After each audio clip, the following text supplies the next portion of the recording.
Hello, and welcome to today's webinar presented by Delubal Software. Today we'll be working in our analysis and design software, RSTOB. The topic for today's webinar is nonlinear time history analysis with machine-induced vibrations. My colleague Gerlin Schubert will be your presenter. She's a product and customer support engineer located in Leipzig, Germany. My name is Amy Heilig. I'll be your moderator. I'm the CEO of the U.S. office and also a technical support and sales engineer located in Philadelphia, Pennsylvania. Finally, my colleague Stefan Frenzel will be answering any questions you may have. He's a product and customer support engineer located in our Leipzig, Germany office.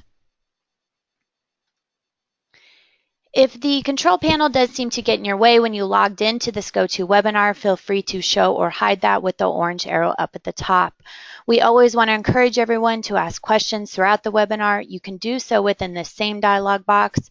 If by chance we don't get to all your questions, we will certainly send you a follow-up email afterwards.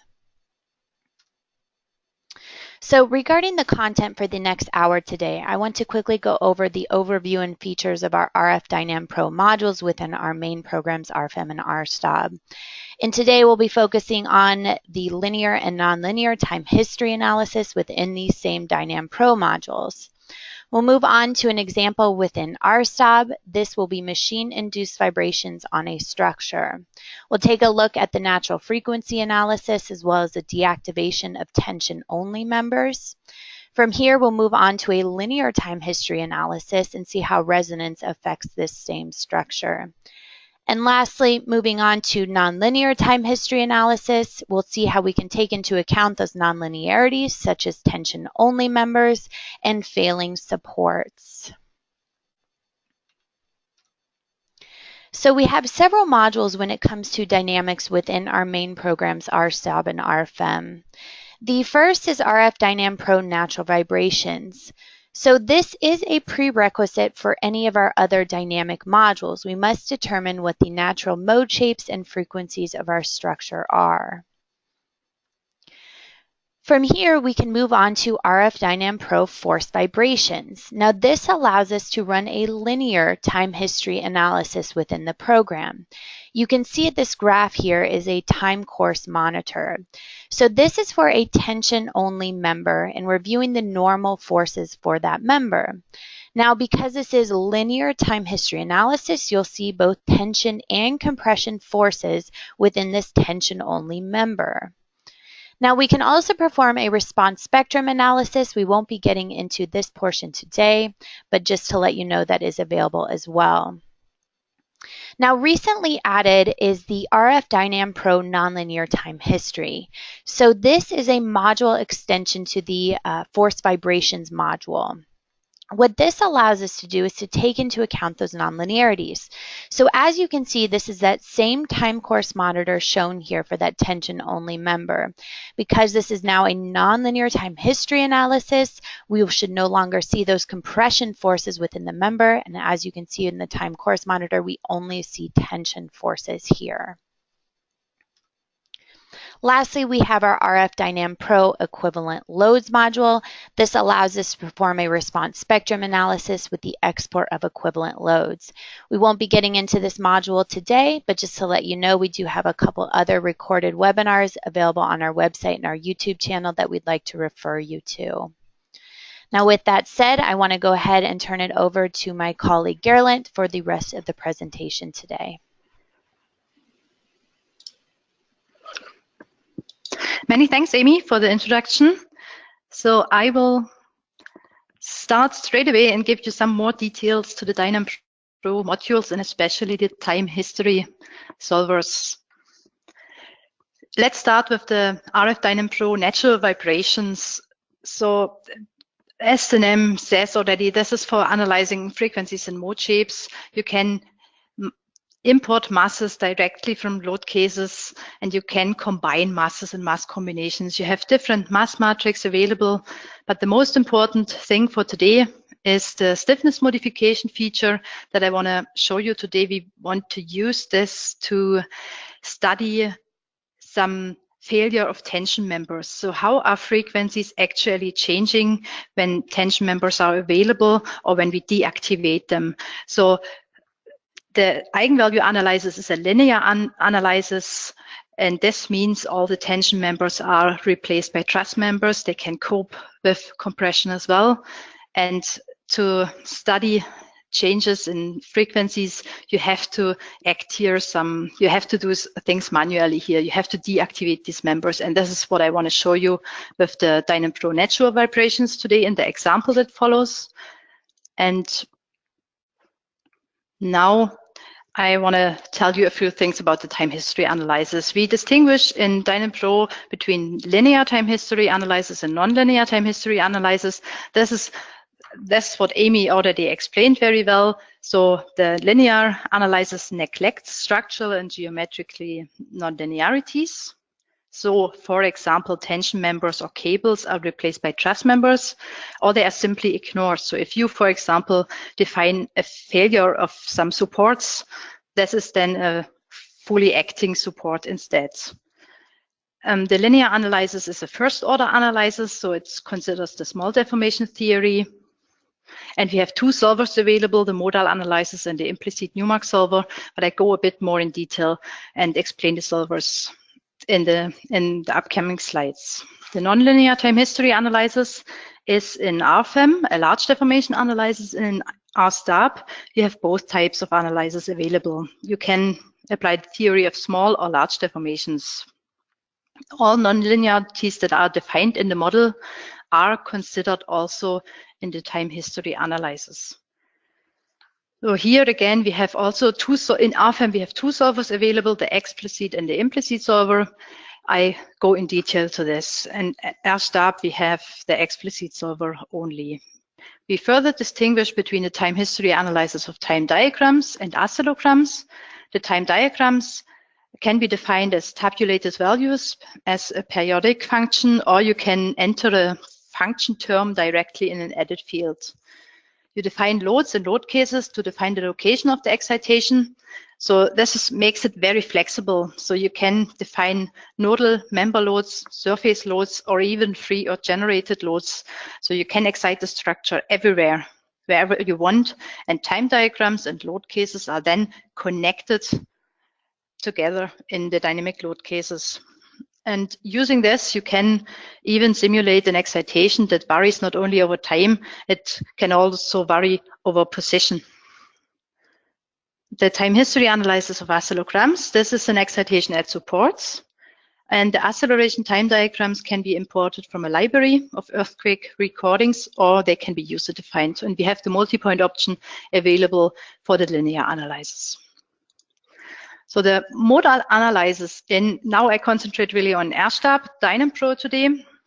And the modal analysis in RSTARP is based on a decoupled system. So you really need a certain amount of eigenvalues.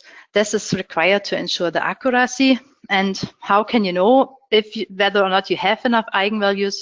You can have a look to the effective modal mass factors. And it's also important to compare natural frequencies of your structure and the excitation frequency that you have. DynamPro offers an analytical solution of single degree of freedom systems here. So as you find it in the literature, so you have closed solutions for periodic excitations and a Duhamel integral for arbitrary excitations. The mass matrix and stiffness modifications are taken from the natural vibration case that you defined and assigned. You can define Lair's damping values differently for each eigenvalue. We have initial deformations available.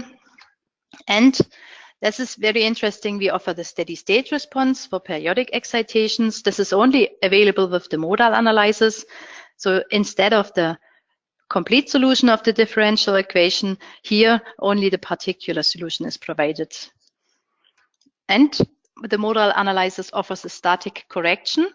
This means in case there are any missing masses due to not calculated eigenvalues, DynamPro is able to add those in a pseudostatic way. So this is recommended for structures with high frequencies beyond the rigid frequencies.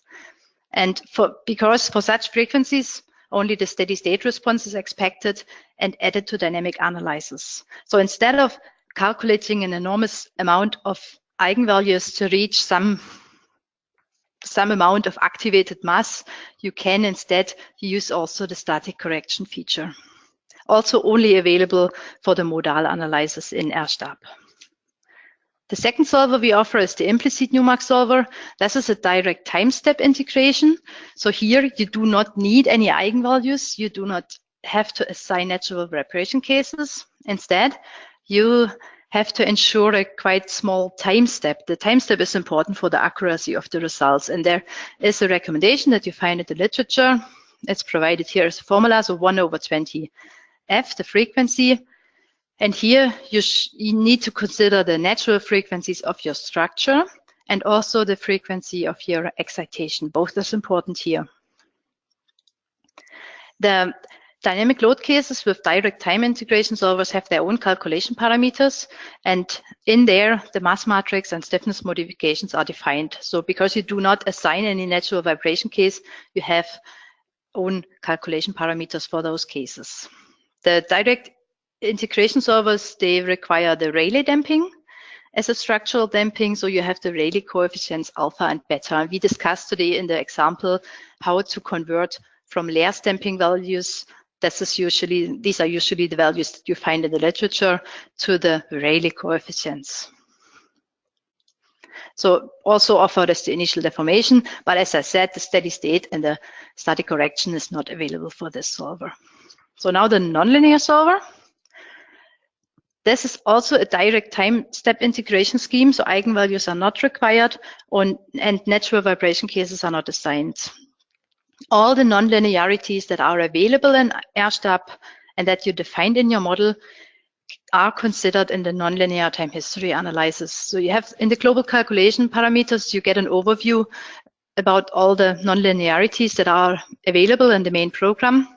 And depending when you have defined them in your model, the checkboxes are active, and otherwise they are deactivated. So, and we go into detail here. We have several member types that are nonlinear. These are the tension only, compression only member types, buckling, and cable.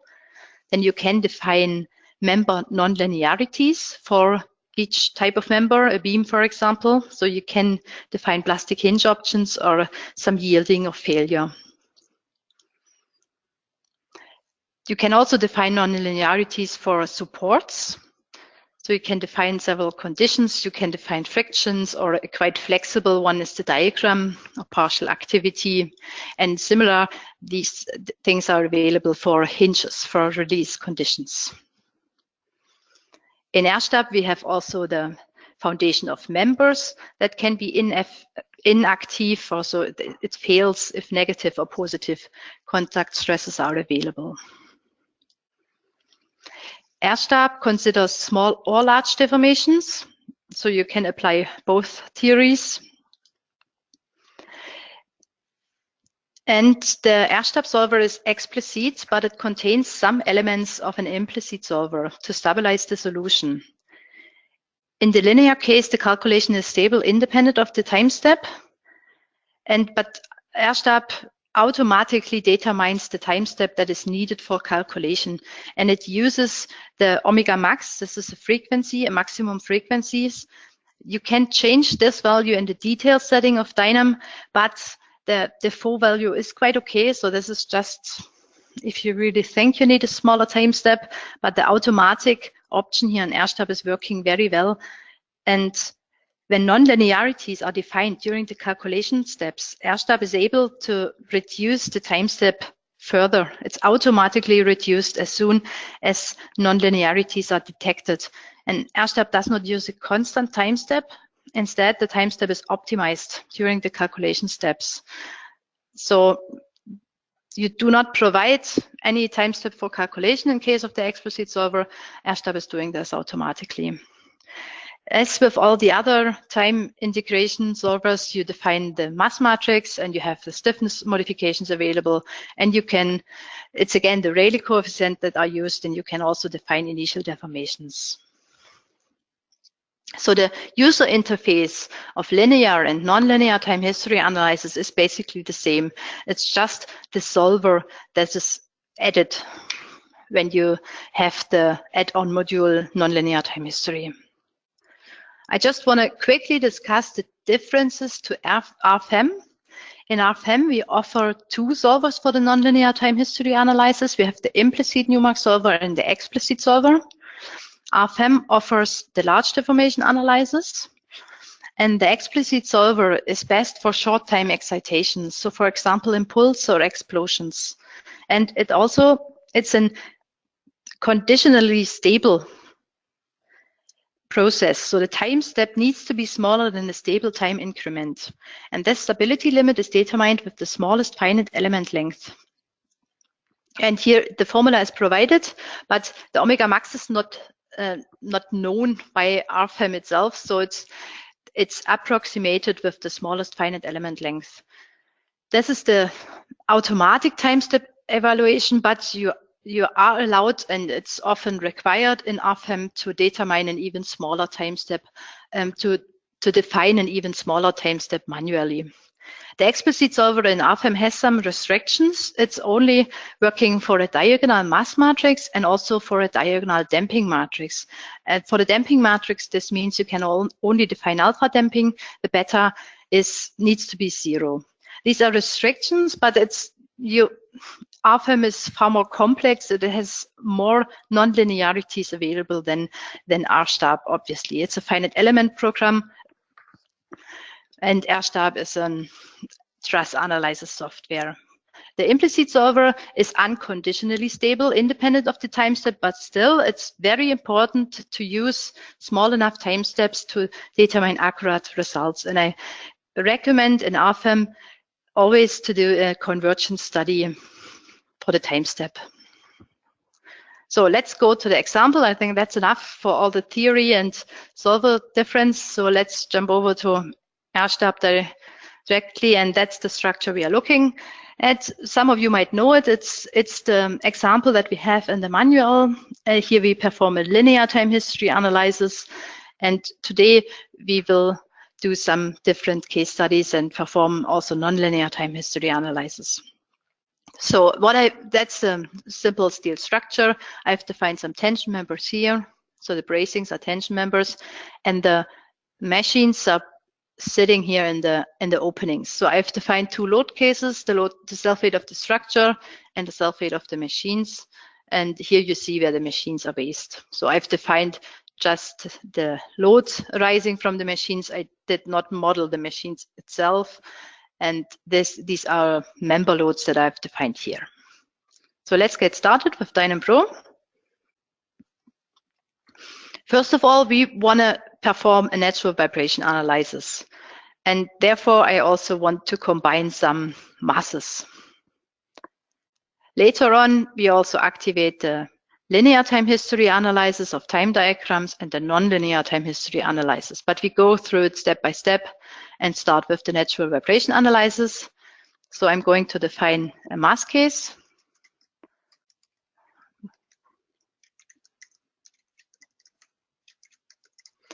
That's the first one, and I do not want to consider the self-weight automatically here. I want to import a load case because in the load case 1, there are some additional loads defined.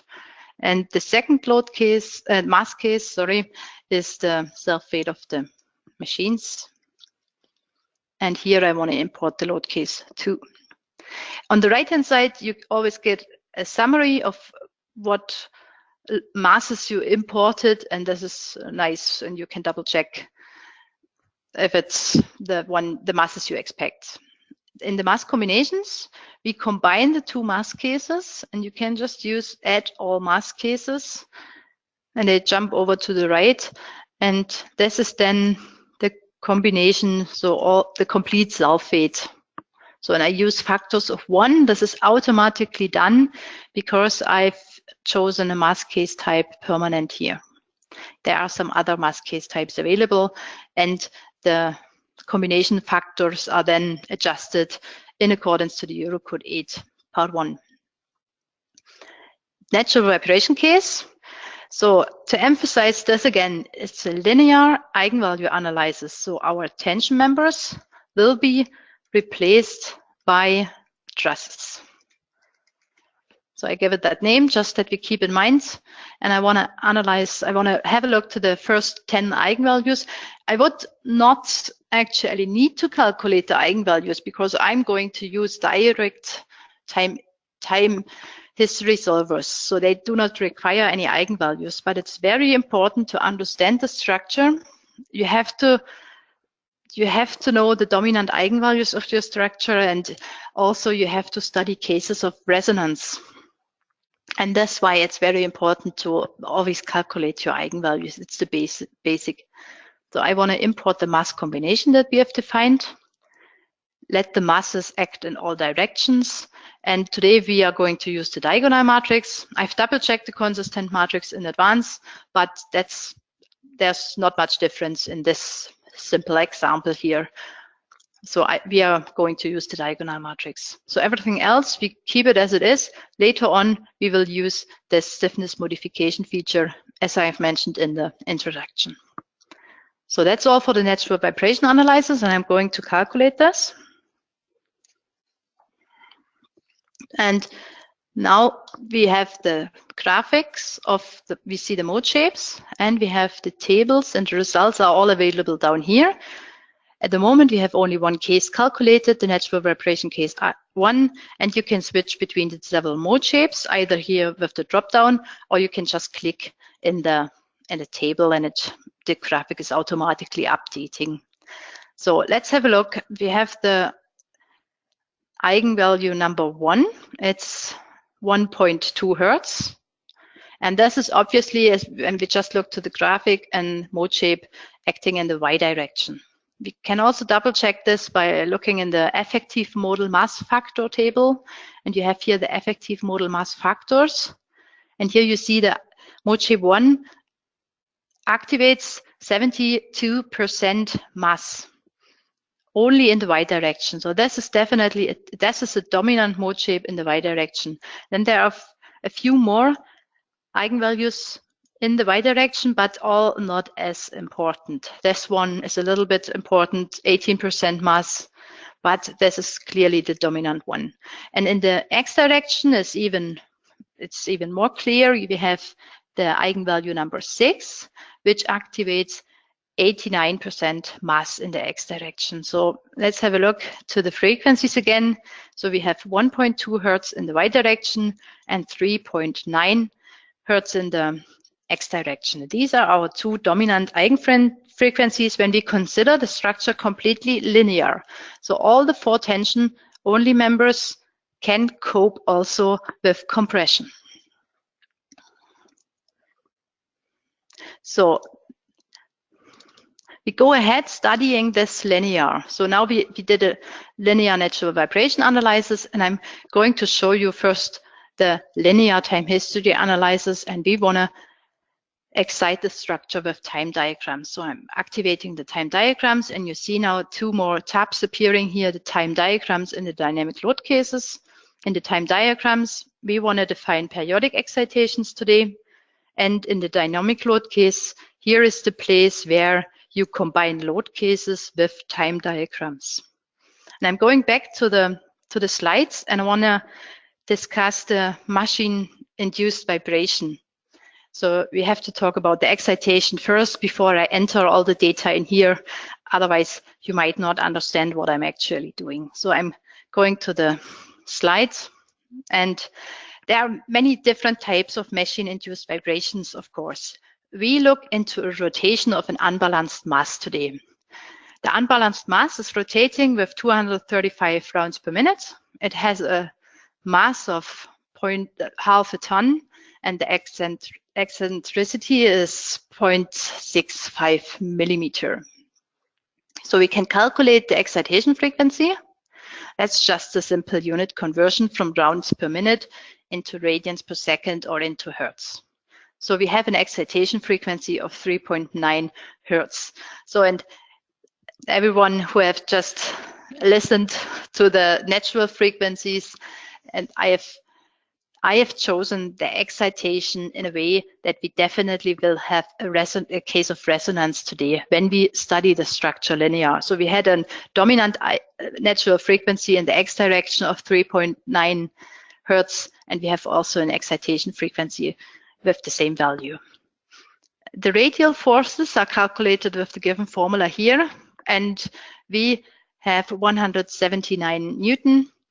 And to explain you now the connection between the time diagrams and the actually rotating of our unbalanced mass, these are the time diagrams that we are going to define in Dynam. So we will enter the frequency here, the 24 radians per second.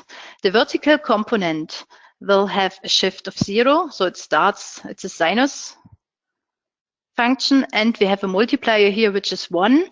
This is really a multiplier which multiplies the time diagram with the load in the load case. So it's up to you whether you have a value in here which is unequal 1 or in the load case. I decided having a multiplier of 1 in Dynam and define the 179 Newton in my load case. The horizontal component is just shifted by a quarter circle.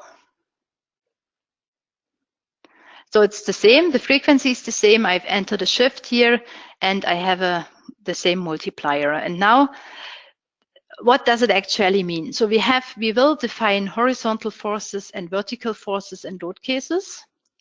And we will connect these to the two time diagrams. When we look to the time which is equal to 0, the vertical component will be 0 and the horizontal component will be fully available.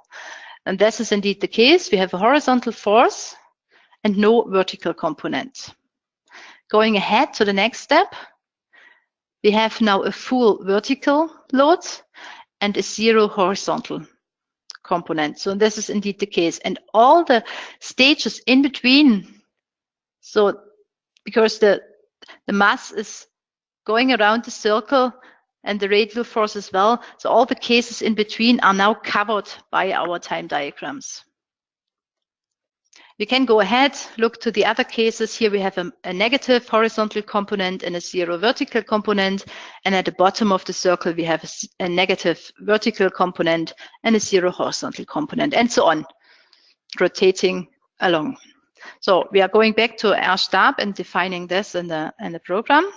So we have to define load cases first. So I close the Dynam Pro module. I go to the Edit Load Cases and Combinations dialog. The button was up here. And I am going to define a new load case, which is the radial force vertical. And I'm going to define some member loads acting in the global Z direction, so vertically, and the 179 Newton that we have seen in the slides. I want to apply this to the members around the openings here, and these are 4 members, each 2 meters long. So I divide the 179 by 8, and this makes 24.6 Newton per meter. And I'm just selecting now the members in the graphic, and the same down here.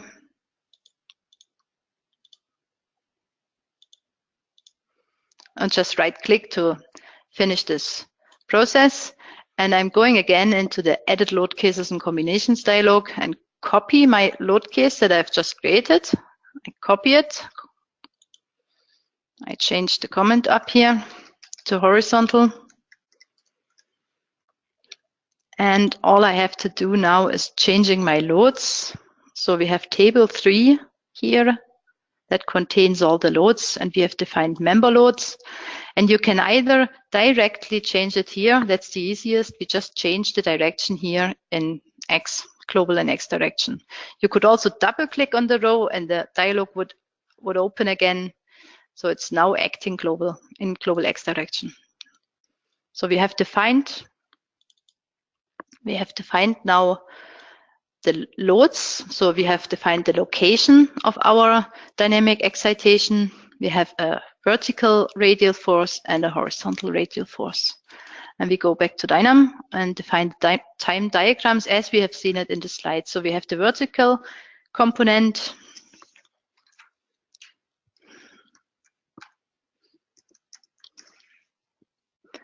That's vertical. And I copy this and define the horizontal. And this is just a shift here. You can also enter it in degrees if you prefer. So you have the unit and decimals dialog down here, and you could change it to degrees. So that's the shift by the quarter circle. And now we are going to connect them both. So the radial force in vertical direction comes together with the vertical time diagram, and the radial force in horizontal direction comes together with the horizontal time diagram.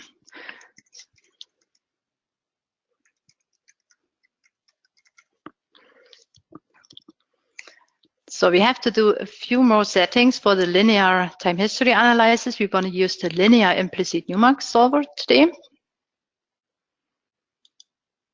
And here in the time history analysis tab, we still have to define the time steps for saving and also the time steps for calculation. I want to save time steps every 0.01 seconds, and I want to perform the analysis up to 10 seconds.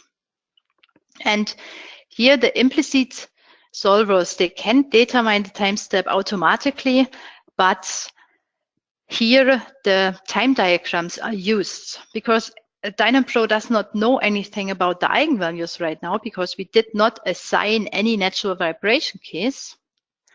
It can only use the time diagrams for evaluating here the automatic time step. So it really depends on your example. In our case, this would be okay, but when you have natural frequencies of the structure that are larger than your excitation frequencies, you definitely have to do it manually. And this is basically just the formula that you have seen in the slides earlier, 1/20f frequency. And when I calculate this, I end up with this time step. It's even smaller because I have defined my save time step this way. The save time step is just, this is just for a smooth curve later on. So if you want to have a smooth graph, a time course graph, then you have to reduce the time steps here. If you do not need this, then you can increase the time steps because this saves, of course, memory and calculation time, because also the saving takes some time. Okay, calculation parameters. We want to import the mass combinations. We want to let the masses act in all directions. And here we do not consider any stiffness modifications. The damping, this is another topic that we have to discuss before we perform the calculation.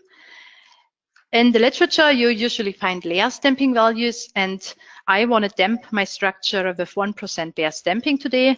And so I have to calculate the Rayleigh coefficients myself because I have dominant frequencies, which is the first one and the sixth one. So I have really to calculate alpha and beta myself. And this is not very complicated. We are just going to see this and double check this in the slides. So our dominant frequencies, we discussed this already. We have 1.2 Hertz and 3.9 Hertz in the Y and in the X direction. And Lairs damping and Rayleigh coefficients are connected with this formula. And all we have to do now is entering all the values we know. And I want to achieve 1% Lairs damping. And I just enter my frequencies, so in radians per second, because that's omega here, that's the angular frequency. And so I end up with two equations and two unknowns. That's a system of equations which you can easily solve. And what you get is it's the solid black line here. That's the Rayleigh damping containing alpha and beta. So I've calculated now an alpha of 0.12 and beta is 6.2 10⁻⁴. And you see the green lines show the dominant frequencies of our structure. So you see I have adjusted alpha and beta that way that we have exactly 1% Lairs damping for the frequencies that we really want to damp that way, because these are the dominant frequencies. And the nature of the Rayleigh damping is that it does not damp the frequencies all equal. the damping is different for each frequency. And the dashed and the dashed dot line, these are just for illustration. So it's the dashed one is here alpha is set to 0, and the dashed dotted line is here beta to 0. It's just that's the graph you usually find also in the literature. If we have now frequencies between the two, they are lower damped, and if you have frequencies lower or higher than the 24 radians per second, then they are slightly overdamped. Okay, back to the R-stab. We enter our values that we have just calculated. So we have 0.11686 for alpha, and we have 6.1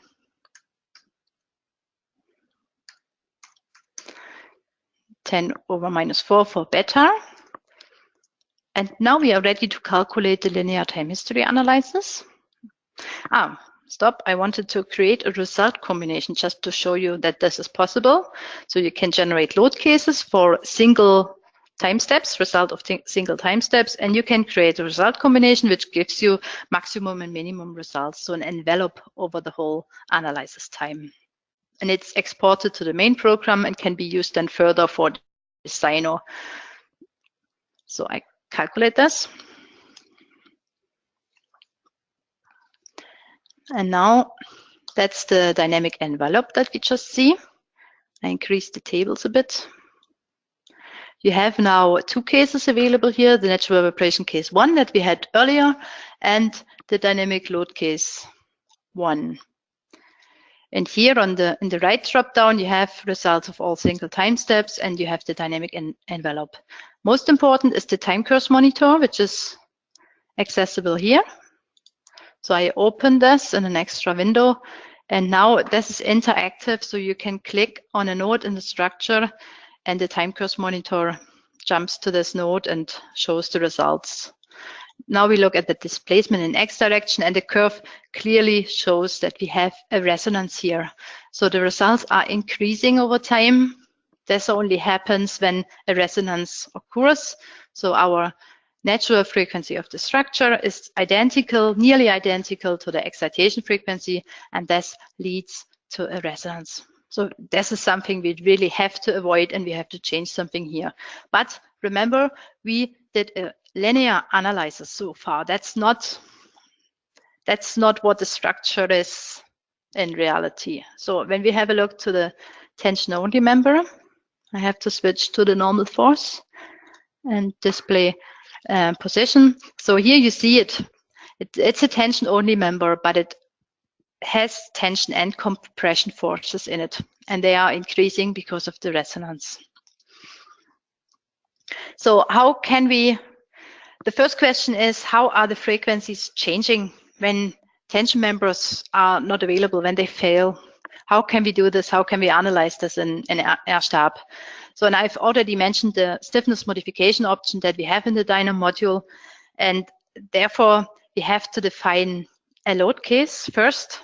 And I want to define a load case without any loads. It's basically an empty load case. It's just to deactivate some members. So I deactivate tension members in this load case in the plus X direction. And you find this option here. You select modify stiffness. Then another tab appears, and in here you have deactivate members. So we can pick them graphically, and let's have a look again to the natural vibration case, and let's have a look again to our mode shape in the X direction. That's the dominant mode shape in the X direction. And when we look now to this deformation state, we can clearly see which members are failing. This tension member and this tension member shouldn't be available when we have this deformation state. So I'm going to deactivate them in an empty load case so far. Okay, now we go back to DynamPro. And in here, in the natural vibration cases, I have the feature stiffness modifications and can import here load cases. I can import axial forces, I can import failing members, stiffness modifications, and also deactivated members. I'm going to copy the natural vibration case. And now this is the case that we study of failure of tension members. In plus X direction, you could have several natural vibration cases here and study different cases depending on the complexity of your structure. In our case, it's quite clear, but I could also consider the minus X direction. So here in the webinar today, we consider only one direction. I import here the load case 5. And I really didn't want to have any loads in the load case because this feature also imports axial forces. So it imports a geometric stiffness matrix.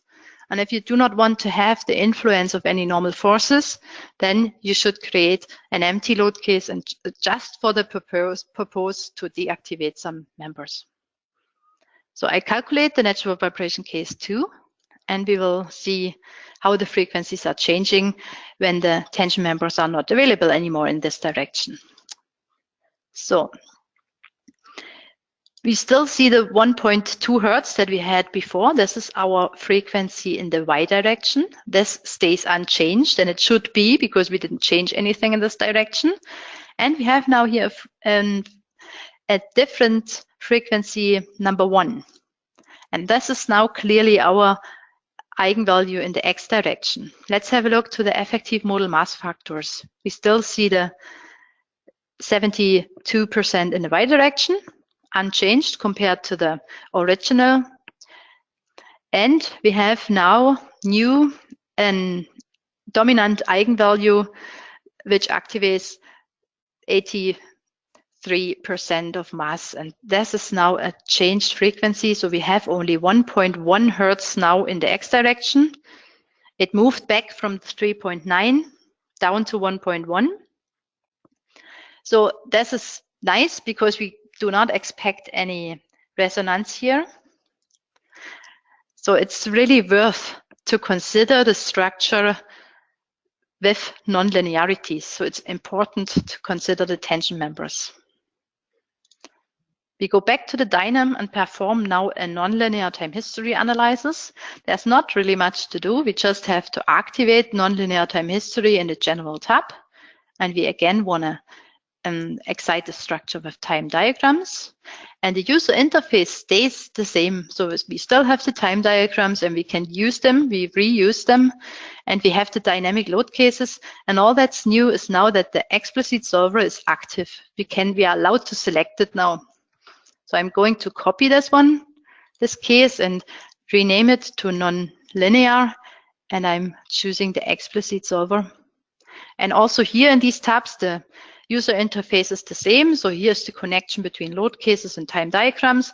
The only thing that's missing is here the time step for calculation. As I explained in the introduction, RSTAB is data mining the time step automatically, and it's doing this very well. And you would have here the details. You have a frequency limit here, maximum natural frequency. And just in case you really think you have to use a smaller time step, you can increase the frequency to do so. But usually it works very well. So yeah, because as I said in the introduction, RSTAB reduces the time step further as soon as nonlinearities are detected. So it's not using a constant time step, it's optimizing the time step during calculation. The calculation parameters stay just the same.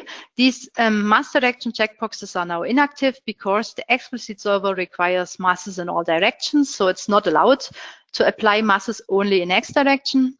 And we are going to perform a large deformation analysis. And I want to keep the Rayleigh damping as it is because, as I said earlier, we have just the damping is slightly lower in the frequency range in between. So it's just expected that the structure is slightly lower damped than it was before, and this is on the safe side, so I'm going to keep it. But of course, you can again do the same calculations as we just did and adjust the Rayleigh damping. I calculate this. This takes now a little bit longer than before. Obviously, it's now a nonlinear analysis, and the time step is smaller than for the linear analysis, but still, R-Stab is calculating it quite quickly.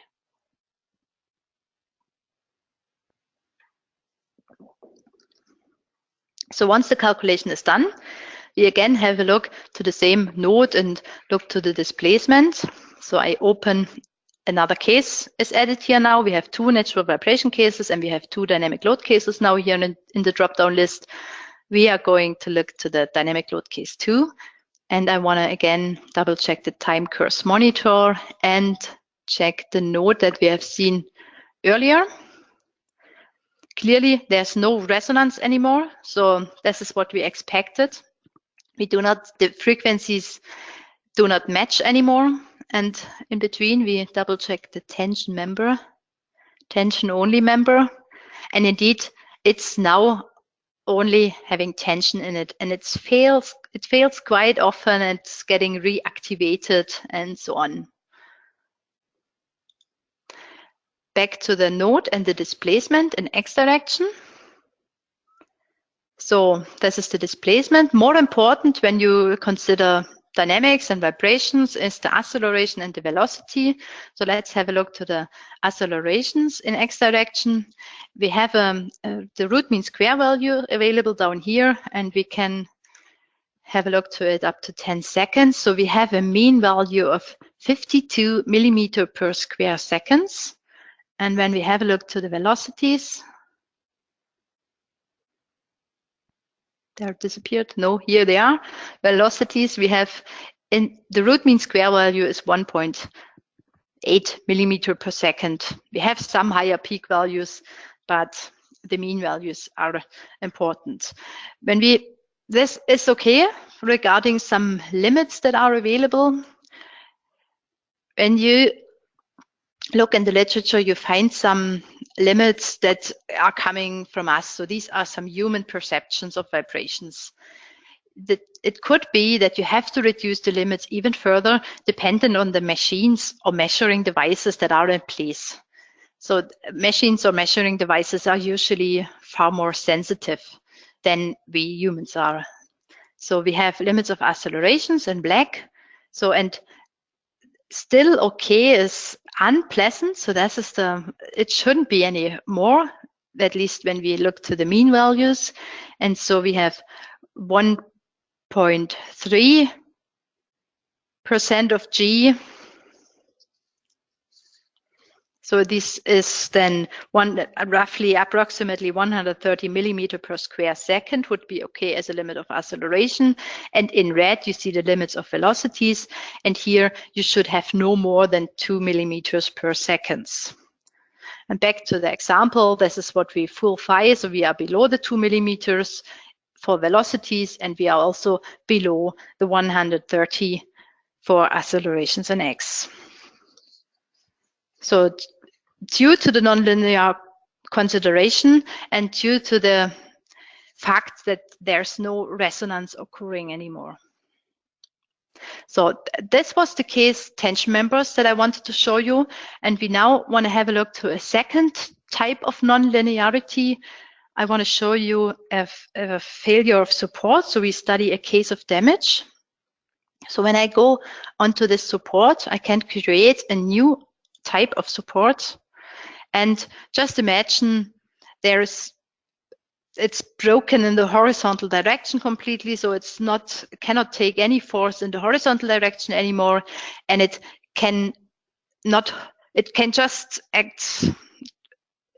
take pressure, but no uplifting forces anymore. So when I can have a nonlinearity defined here, failure all if negative Pz.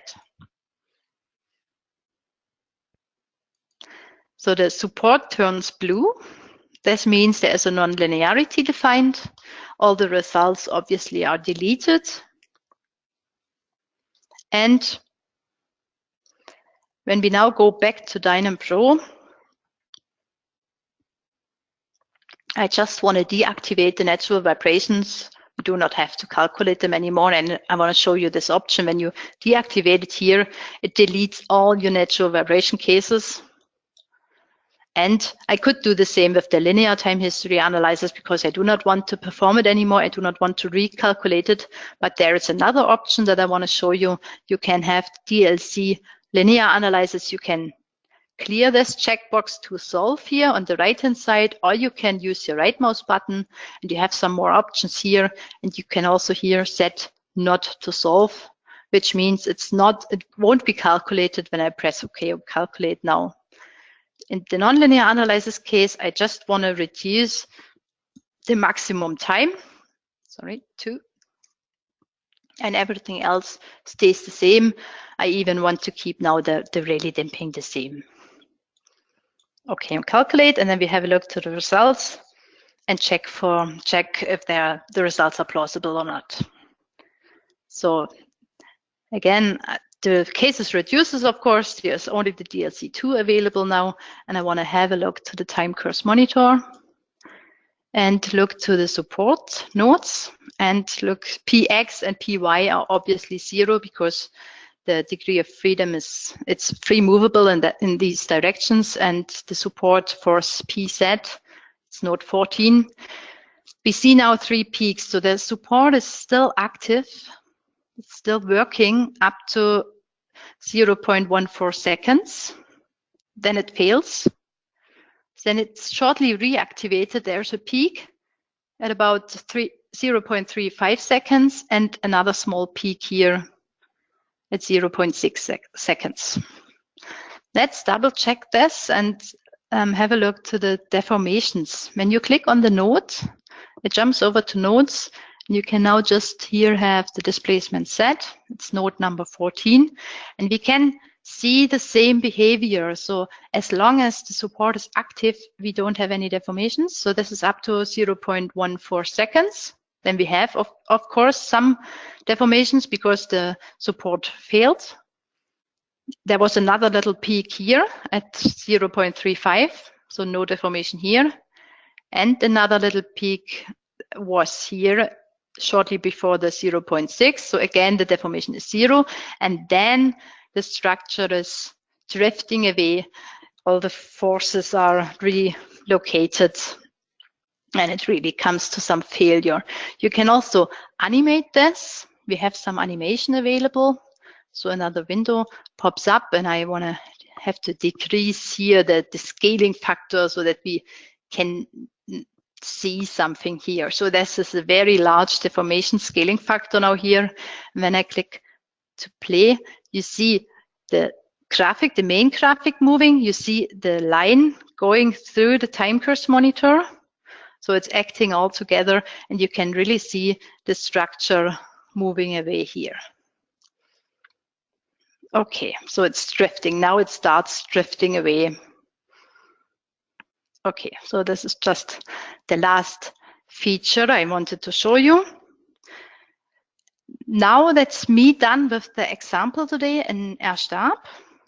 Just quickly back once more to the slides, just to give you some literature hints. That the first one is in German, but I'm sure there are some in English as well, where you find some hints to acceleration and velocity limits, and also some hints for excitations, machine-induced vibrations.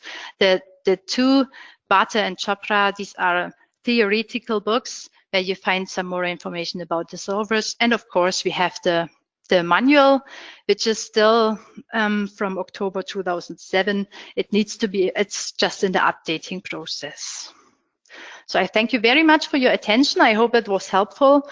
And I hand the screen now back to my colleague, Amy. So thank you very much for your attention. Bye-bye. Thank you, Gerlinde. So I know that was quite a bit of information within the last hour. We always want to encourage you to visit our website at delubal.com to learn more about dynamic analysis, our modules, and any other capabilities within RFM and R-Stab. As I mentioned before, we have several other additional recorded dynamic webinars available also through the website and on our YouTube channel. And lastly, we have other resources available, such as frequently asked questions. We have our knowledge base, which will include tips and tricks and other technical articles, videos, newsletters, and much more. I did also want to mention that we have several upcoming events and conferences. A few are listed here on the screen. You can find those on our website. If you will be in the area for any of these events, we encourage you to come and visit us so that we can meet you in person. Our email for our German office is info@delubal.com. Again, that's info, I-N-F-O, @delubal.com. Our phone number is +49 9673 92030.